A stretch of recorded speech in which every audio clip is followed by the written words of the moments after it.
Assalamualaikum warahmatullahi wabarakatuh. Alhamdulillah, Allahumma shalli ala Nabi Muhammad wa ala alihi washabihi ajma'in. Awas, jangan melampaui batas, berbahaya. Ya, ini adalah pesan dari Allah Subhanahu wa taala di dalam surat Al-Alaq. A'udzubillahi minasyaitonirrajim. Kalla innal insana layatgha. Ya, diawali dengan kata kalla yang menunjukkan haqqan, benar-benar, sesungguhnya, ya. Yakni ketahuilah, sesungguhnya manusia benar-benar melampaui batas. Allah mengkabarkan bahwa manusia melampaui batas. Apa itu batasan dan kenapa? Ya, karena Allah menyebutkan ar-ra'ahus tagna, karena dia melihat dirinya serba cukup. Ya, manusia yang merasa serba cukup, tidak butuh kepada Allah Subhanahu wa taala, maka akan melampaui batas.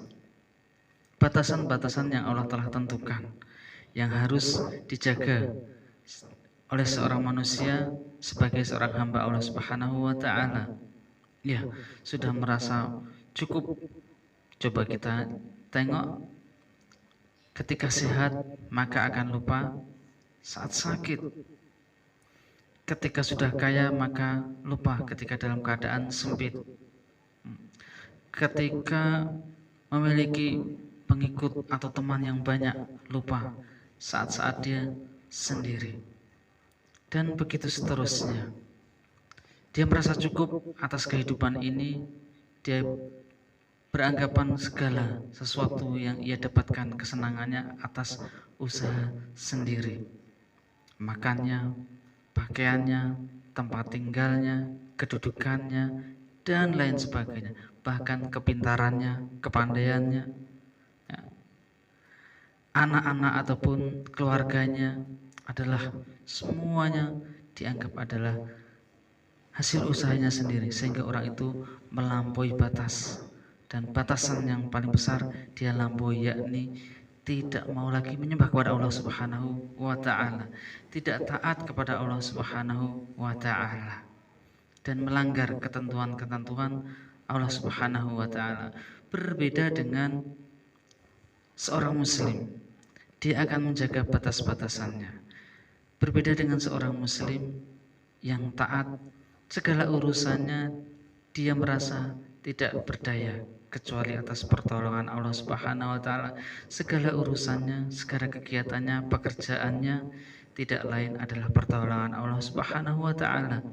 Sehingga seorang muslim oleh Rasulullah SAW selalu diingatkan dan diajarkan di dalam zikir pagi. Ya, teman-teman sudah zikir pagi setiap hari dengan baca ya hayyu ya qayyum bi rahmatika astaghits aslih li sya'ni kullahu wa la takilni ila nafsi tarfata aini. Ya. Wahai Rabb yang maha hidup, wahai Rabb yang maha berdiri sendiri, yang tidak butuh kepada siapapun, segala sesuatu, dengan rahmat-Mu ya Allah, aku meminta pertolongan.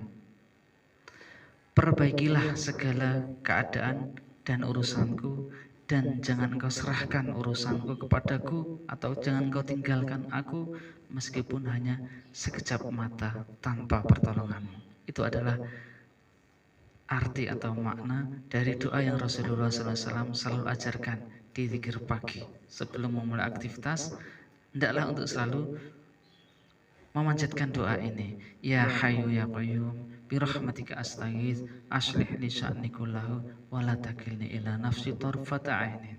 Ya, itu adalah diantara bentuk ketakwaan serta ketawakalan seorang hamba, seorang muslim pada Allah Subhanahu wa taala, sehingga dia tidak merasa sombong, tidak merasa jongkak, tidak seperti orang-orang tidak seperti orang-orang kafir, orang-orang yang melampaui batas.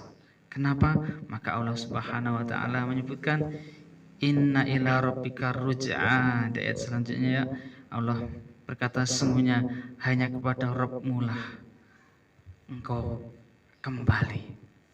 Ya, sehebat apapun manusia, sepopuler apapun manusia, setenar apapun manusia, seberapa besar kekuasaannya, seberapa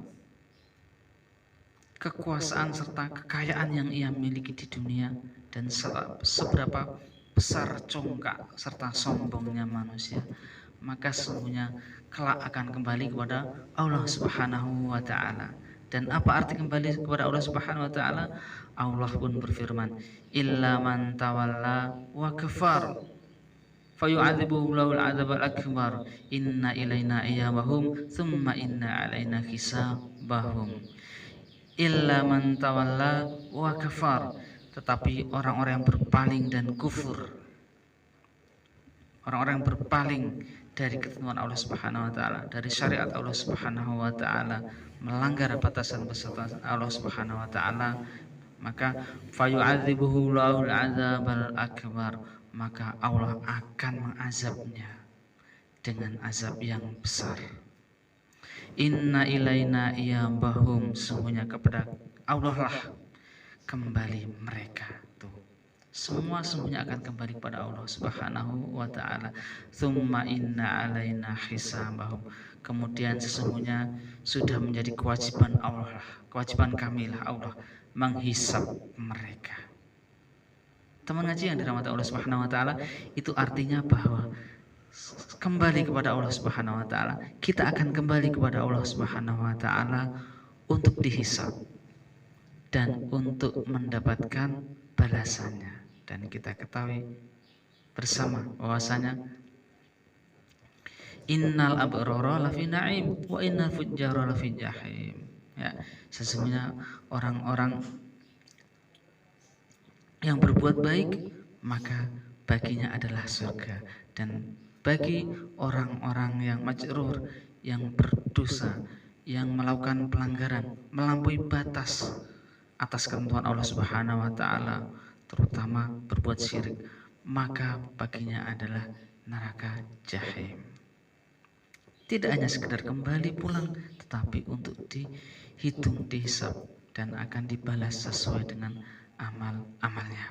Semoga Allah selalu memberikan hidayah kepada kita, Allah selalu memberikan taufik kepada kita, diberikan kekuatan serta rahmat Allah Subhanahu wa taala untuk kita, keluarga kita, dan orang-orang terdekat kita serta kaum muslimin, sehingga kita akan mendapatkan keselamatan di dunia dan akhirat, kesuksesan dunia dan akhirat kita, keluarga kita, serta anak keturunan kita. Allahumma amin.